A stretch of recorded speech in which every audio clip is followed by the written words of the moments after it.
The White House is asking Congress for more emergency funding for border security. We're talking $4.5 billion on top of what's already being spent. The Associated Press reports most of that money would go toward humanitarian aid to increase shelter capacity for migrant children traveling alone, also to feed and care for migrant families. Just over $1 billion would cover detention beds, transportation, and investigative work on smuggling. The acting Homeland Security Secretary says his department running out of money because of the spike in migrants crossing the southern border.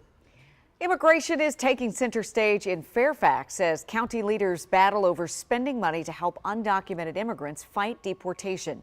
Northern Virginia Bureau Chief Peggy Fox tells us more.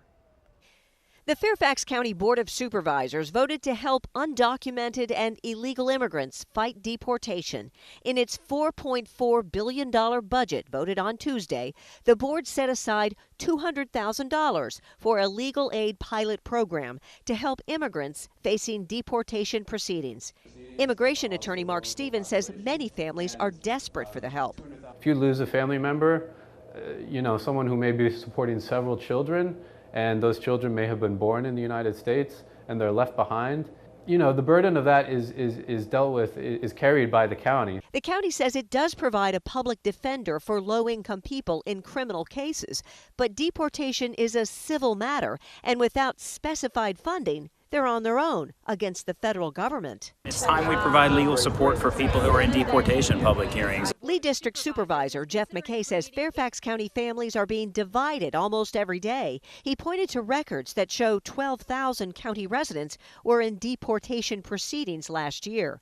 He calls it a moral imperative to help immigrant families. It's important that the county does everything it can to protect its vulnerable residents. I wish we could help everybody that's in a hard place. Springfield Supervisor Pat Harity and two other board members voted against the measure. He says it's not fair to other deserving residents. I feel bad. We've got, veterans who have served our country facing eviction hearings. We should be helping them as well. But we can't help everybody. And again, there's a process that this goes through, and it did not go through that process. The legal aid program passed the board by a 7-3 vote. But when the board meets on May 7th to formally adopt the budget, Pat Harity says he will move to broaden that measure to include veterans facing eviction and to restrict illegal immigrants who have criminal convictions. In Fairfax County, Peggy Fox, WUSA 9.